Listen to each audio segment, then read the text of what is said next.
Hola, hola, ¿qué tal? ¿Cómo les va? Buenas noches, bienvenidos. Aquí comienza Tarjeta Roja, nuevo programa y hoy con algunas incorporaciones. Tenemos el debut de titular para un representante del Partido Nacional que ya estuvo como suplente en el programa pasado. Tenemos un nuevo compañero por el Partido Colorado que nos va a estar acompañando en la jornada de hoy. También tenemos una despedida y también tenemos el regreso, en este caso de una chica del Frente Amplio, Carla de Melo, con quien ya comienzo a saludar. Bienvenida, ¿cómo te va? ¿Cómo están? Un gusto volverlos a ver. A todos. Bueno, te reincorporás entonces para el 2024. Sí, vos y Florencia por ese sector del Frente Amplio. Buenísimo. Bueno, bienvenida entonces, Carla, gracias. Para este 2024. Una repetida ya, Agustina Castro, que está con nosotros. Bienvenida, ¿cómo le va? Buenas noches a todos y todas. Estoy cambiando de lugar, aprovechando que no está Flo, que siempre pide este lugar, hoy se cambias. Te acercaste al conductor hoy, ya por lo que veo. Dieguito Ribeiro, el último programa de Tarjeta Roja. Diego Ribeiro, ¿por cuánto tiempo? Y llegó el último programa, esperemos que no por mucho. Bien. Por lo menos unos meses. Bien, bien, bien. Lo vi firme ahí con Andrés Ojeda. Va recorriendo lugar por lugar usted, ¿eh? Sí, seguimos ahí apoyando. No le afloja, no. Está a la sombra de Ojeda. Y no, en este año particular además, creo que es importante que estemos todos lo habilitó Ojeda que haga este curso para que siga profesionalizándose de alguna forma. Sí. Bien, vamos a explicar que se va Diego no por diferencias con la producción, más allá de que se lleva bastante mal con Luis Sanguinetti, sino de que, no, mentira, es una broma, sino de que en realidad vas a hacer un curso, ¿no? Explícale un poquito a la gente de qué va a ser. Sí, me quedan unas pocas materias para recibirme y particularmente una me coincide con el horario del programa. Bien. Así que bueno, por unos meses vamos a tener que estar en otros lares. Permiso, Gonzalo, ya te saludo, pero vamos a saludar a quien te va a suplantar de alguna forma de tu mismo sector. Sí, del mismo sector. ¿Podemos decir cómo lo denominamos? ¿Ojedista? ¿Cómo son? No, a ver, nosotros tenemos una agrupación política juvenil que nosotros apoyamos la precandidatura de Andrés Ojeda. Hoy son ojedistas entonces. Como concepto, capaz vamos que sí. A ponerle como concepto. Me gusta el concepto. Hay que saludar a Federico Paganini entonces. Sí. Federico, bienvenido. Bueno, muchísimas gracias. Sí, me incorporo acá tomando la posta de Diego y bueno, para plantar la bandera del vallismo, del reformismo y darle la mirada acá. Bueno, Federico, está claro que si decimos tu apellido, asociamos siempre con el canciller, en este caso Omar Paganini, que está en el gobierno. Explicarle a la gente qué sos de Paganini. Bueno, Omar es mi tío, tenemos un nexo ahí familiar, pero bueno, simplemente eso, no formo parte del Partido Nacional, ni mucho menos. Exacto, bueno, es justamente la vereda contraria, ¿no? de los partidos tradicionales, en este caso el partido... ¿Cómo? El bueno de los Paganini. Ah, bien, bueno, arreglate con el canciller, no sé, yo no tengo nada que ver. Bueno, perfecto, gracias Federico por venir, bienvenido y bueno, te vamos a tener en muchas ocasiones por acá. Gonzalo, que ya repite, bienvenido, Gonzalo, ¿cómo andás? Buenas noches, un placer estar hoy acá de titular, así que bueno, vamos a ver cómo se viene hoy. ¿Estás acompañado hoy por gente de Por la Patria? Vine con Lucio, un compañero que viene a acompañar, siempre está, así que bueno. Y me parece que le gusta, ¿eh? Le gusta, le encanta. Le gusta el micrófono también, va a volver va a entrar, me parece, la próxima en cualquier momento. Bueno, hoy vamos a hablar de la situación económica del país. Vamos ya con la presentación porque tenemos un programa un poquitito más corto de lo normal. Hoy nos tenemos que ir a las 20:50. Vamos acá con la presentación del tema.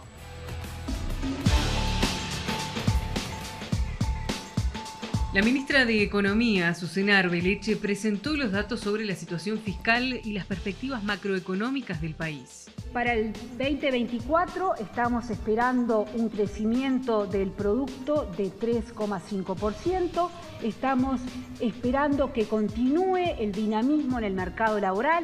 Esta consolidación de empleo que hemos mostrado continúa y estamos estimando que habrán 14.000 personas ocupadas más en el 2024. Hoy estamos 2% casi por encima del nivel de salario de real prepandemia. Y si miramos lo que ocurrió en el último año, en el 2023, el salario real aumentó un 4% y que se divide en un 4,2% para el sector público, un 3,9% para el sector privado. También hizo referencia a las dos rebajas de impuestos, el IRPF y la inflación. La significativa baja de la inflación que observamos en el 23, que repercute directamente en el bolsillo de las personas. Y el otro elemento que también repercute directamente en el bolsillo de las personas y que se traduce en un aumento del salario real, que es la rebaja de impuestos que decíamos inicialmente. El impuesto significativo, más significativo en términos de lo que implica fiscalmente, es la rebaja del IRPF. El déficit fiscal estimado para el 24 es de 3,3% del producto, corresponde exactamente a los ingresos que deja de percibir el Estado por la baja de inflación. Bueno, ustedes escucharon a la ministra de Economía. Esta conferencia fue hace algunos días atrás, precisamente a la Torre Ejecutiva, haciendo una especie de rendición de cuentas del momento de la situación económica del país. Le estamos preguntando a ustedes, tanto en Instagram como en Twitter, en el @tarjetarrojabtv, ¿qué opinión tenés sobre la situación económica del país y si de alguna forma estás de acuerdo con lo que señala el gobierno? Esto es lo que señala el gobierno. Hay una mejora del salario real de 2 puntos, por ejemplo, respecto al 2019. Está hablando de los años anteriores a la pandemia del 2020, pero hay una mejora del salario real, dice la ministra, respecto al 2023 de un 4%. También hay una reducción en los impuestos, una baja del IRPF, una mejora en el bolsillo que se ve representado en el bolsillo de la gente. ¿Cuál es la conclusión, Gonzalo? ¿Cómo se define lo que la ministra de alguna manera presentó? Bueno, el resumen es el buen manejo de los dineros públicos, con una política económica por parte de Azucena Arbeleche y de todo el gobierno nacional que trató de paliar el déficit fiscal, la alta inflación, el alto desempleo que nos dejó el gobierno del Frente Amplio, y en estos 4 años se ha cumplido con una institucionalidad nueva que fue la regla fiscal que se creó en el año 2020 con la LUC y que le permitió a este gobierno cuidar los dineros de los uruguayos, llegando al punto de algo que no escuchábamos hace muchos años, que es rebajar impuestos, ¿no? ¿Bajaron los impuestos? ¿Mejoró el salario real, Agustina? Yo creo que se ha hablado como mucho en estos días de esto, de los números, y estamos como dejando de lado otras cuestiones. Primero, que la gente no come números, y segundo, como otros temas de los que no se habla y que van en desmejoría, como ves, por ejemplo, la pobreza infantil, como traer uno de los tantos temas. Y ya que les gusta hacer comparaciones con los gobiernos del Frente Amplio, sabemos que en los menores de 6 años nosotros recibimos un país con el 49.6% de los niños menores de 6 años pobres, entregamos un país con el 17% de los niños menores de 6 años pobres, y hoy en día hay un 20% de niños pobres menores de 6 años. Eso quiere decir que hoy los niños son más pobres que cuando gobernaba el Frente Amplio, y eso no responde únicamente a la pobreza infantil, porque los niños no nacen de un repollo, responde a la feminización de la pobreza y a que hay hogares monoparentales dirigidos por mujeres que son pobres, y eso responde también a una precarización del trabajo, que es lo que viene sufriendo también el país, y un subempleo. ¿Qué es la precarización del trabajo? Cuando vos el laburo que tenés no te da para solventar más o menos los gastos básicos, y el subempleo es cuando vos trabajás menos horas de las que pretendés o de las que necesitarías para cubrir tus necesidades básicas. Entonces, ¿hay soluciones? Hay soluciones para esto, que es, por ejemplo, una de ellas, expandir los centros CAIF, que hoy en día hay 35.000 niños que están esperando por su cupo, y hay centros CAIF que todavía no tienen el presupuesto, y ustedes me dirán, bueno, no hay plata, pero eso es una mentira, porque desde 2020 al 2023 este gobierno, que se llenó la boca en la campaña y que usó como eslogan a los cuidados infantiles, devolvió 50 millones de dólares a rentas generales de plata que iba dirigida a paliar la pobreza en la primera infancia. Entonces los números son capaz muy lindos y hay algunas cifras que mejoran, pero hay cuestiones como la infantilización de la pobreza. Hoy en día nosotros tenemos, respecto al PBI, que si bien es un país que tiene un PBI per cápita muy bueno, no se ve reflejado en las cifras de los niños pobres. Diego, ¿qué te parece lo que dijo la ministra, los números presentados, las cifras y lo que acaba de decir Agustina? Yo creo que en política y fundamentalmente en campaña electoral, naturalmente no todo es blanco y negro, y siempre dependiendo de qué partido político formemos parte, lo que uno elige ponderar a la hora de argumentar sobre un tema u otro, como es este caso economía. Creo que particularmente sobre lo que dice la ministra son buenas noticias, o sea, y eso es objetivo. Quedan cosas para hacer, un montón de problemas que tenemos con respecto a la pobreza infantil, que lo tenemos que seguir atacando. No venimos de una situación muy propicia para tener la bonanza económica que incluso tenemos, que hoy en día estamos en una situación muy especial. No nos podemos olvidar del punto de partida que teníamos, donde la curva descendiente venía siendo cada vez mayor a lo largo del último periodo del gobierno del Frente Amplio. Y bueno, es una realidad, pese a que a mucha gente no le guste. Tuvimos una pandemia mundial que generó una crisis económica gigante, después tuvimos la guerra de Ucrania y Rusia, y tuvimos la sequía. Yo creo que son cuestiones que hacen a la realidad política y económica del país y que no se puede obviar. Eso evidentemente impacta directamente en los números que vamos a tener. Pese a todas esas situaciones, hemos podido desarrollar una buena política económica, que bien lo decía la ministra, y me cuesta mucho pensar que alguien no se pueda llegar a alegrar porque, por ejemplo, la inflación baje, que es sin duda el impuesto junto al IVA más regresivo y el que más impacta en el bolsillo de todos los uruguayos. ¿Hay cosas para mejorar? Sí, hay un millón de cosas para mejorar. Me gustaría saber igual del otro lado qué se propone para mejorar esas cosas que faltan. Carla, cuando se habla del bolsillo de los uruguayos, ¿se siente hoy en el bolsillo de los uruguayos la mejora de la que habla la ministra? Bueno, yo creo que esa pregunta habría que hacérsela a la gente. Si me preguntás a mí y a la gente que conozco, evidentemente eso no sucede. No se ve reflejado las supuestas mejorías económicas en los bolsillos de la clase trabajadora. Igual me pareció muy interesante lo que decía Diego, ¿no? Porque decía, bueno, cada político pone el énfasis donde más le parece que va la cuestión. Agustín hablaba de la pobreza infantil, el Partido Colorado recientemente y ahora, y la ministra de Economía decían, bueno, vamos a hablar de los datos macroeconómicos en general. Y yo creo que ahí también vale una puntualización. Siguiendo, por ejemplo, a Olesker, él decía, bueno, sí, capaz que estos datos que hoy dan son ciertos, pero igual importa ver el proceso en general. Y ahí da un dato muy interesante. En 47 meses que vamos de gobierno, 40 de ellos el salario real cayó. Y dice, bueno, es cierto que en los últimos 6 meses hay un incremento del salario real. Habría que ver quién puso qué cosa para que eso se diera.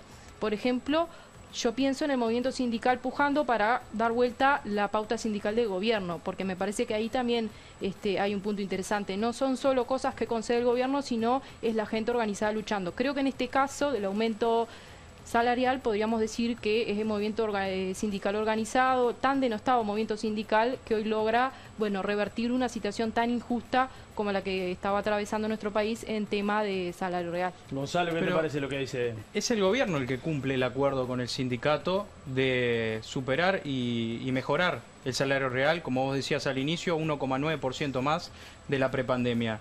Obviamente pasamos, este acuerdo que se hizo en el año 2021 fue en plena pandemia, en el cual iba a subir el déficit, iba a subir la inflación, iba a subir el desempleo, y lo que hizo el gobierno fue cuidar el empleo.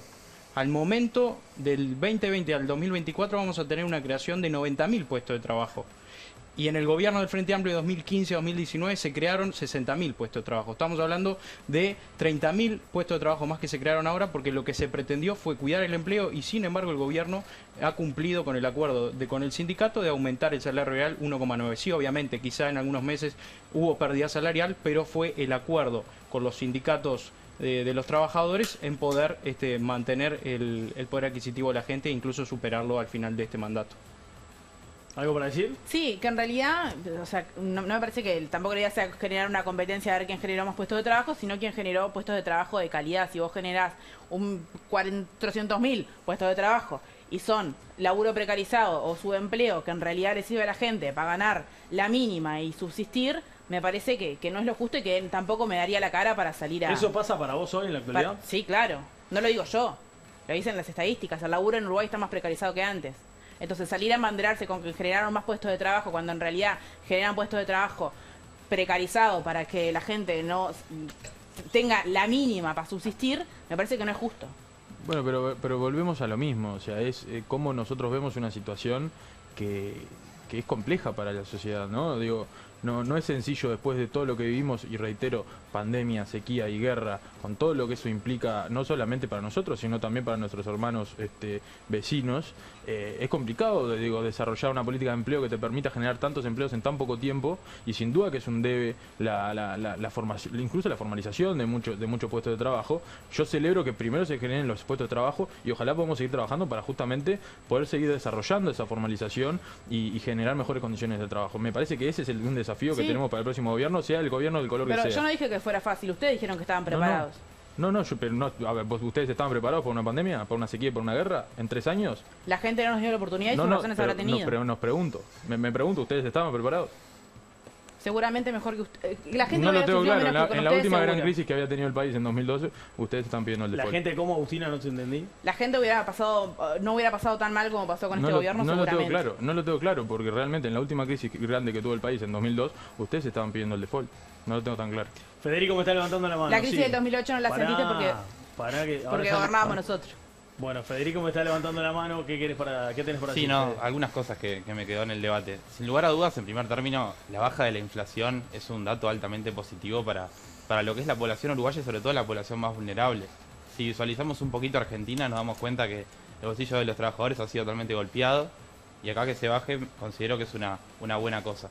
Y en segundo término, me parece que es un mérito del gobierno, al que se le decía antes de que fuera a gobernar que no iba a tener negociación con los sindicatos, que hayan llegado a un acuerdo. Eso me parece altamente valioso y sacan los cucos de que el gobierno es antisindical o algo que se le parezca. ¿Algo para decir, Carla? Varias cosas. Respecto a lo que decís del gobierno y su vínculo con el movimiento sindical, bueno, creo que las declaraciones de Manini de hace poco respecto a la Central Obrera hablan por sí solas. Ya les voy a preguntar Por de eso otro al final del lado, programa. por otro lado me gustaría decir que, por ejemplo... Manini no integra el gobierno. Pero Está en Cabildo el es de la coalición de Manini está en gobierno. el legislativo Sí, yo no y no es una comparto voz eso. representativa de ningún ministerio. Bueno, después se los pregunto. Último bloque hablamos de eso. No, igual me gustaría, es un gobierno que ha respetado la pauta sindical, bueno, me gustaría saber qué hubiera pasado si el movimiento sindical no se paraba firme con, por ejemplo, el cambio ahora de las coordenadas de la pauta salarial de los públicos. Si COFE no se movilizara, ¿qué estaría pasando? Entonces, insisto, por supuesto, acá no los gobiernos pesan, pero también la gente da la lucha en la calle y eso determina bastante. Yo ¿Hay creo más? que Sí, no, sí. que hay que...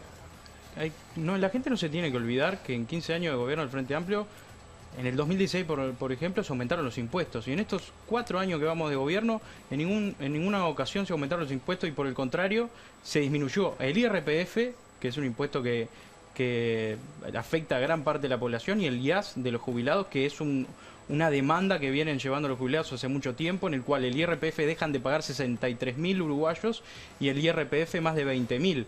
Y bueno, casi que en un 75% de los trabajadores que aportan IRPF se vieron menguado el aporte a ese impuesto. Y es una buena noticia. Cuando Daniel Martínez, cuando se le preguntaba a Astor y cuando se le preguntaba a Mujica si iban a subir los impuestos, nunca podían contestar porque era obvio que para mantener el alto gasto que llevaba un alto déficit del gobierno del Frente Amplio iban a tener que aumentar los impuestos, y este gobierno ha mantenido el gasto, ha bajado el déficit a la mitad, ha bajado la inflación y ha bajado los impuestos. Sí, lo que no baja, señora, es la nafta que sube mañana a pesar de que haya bajado el petróleo. No, la pero ¿y nafta todos sube los mañana. meses que pasaron? Por eso. Pasados que se mantuvo el precio de la nafta y bajaba el gasoil, porque estamos hablando de la nueva ley de urgente consideración que permite ajustar al precio de paridad de importación, una Por cosa eso, que es eligieron real. no ajustar y ahora definen si No, ajustar. está bien. poner el precio real y no aumentar 10 pesos una vez al año, ¿no?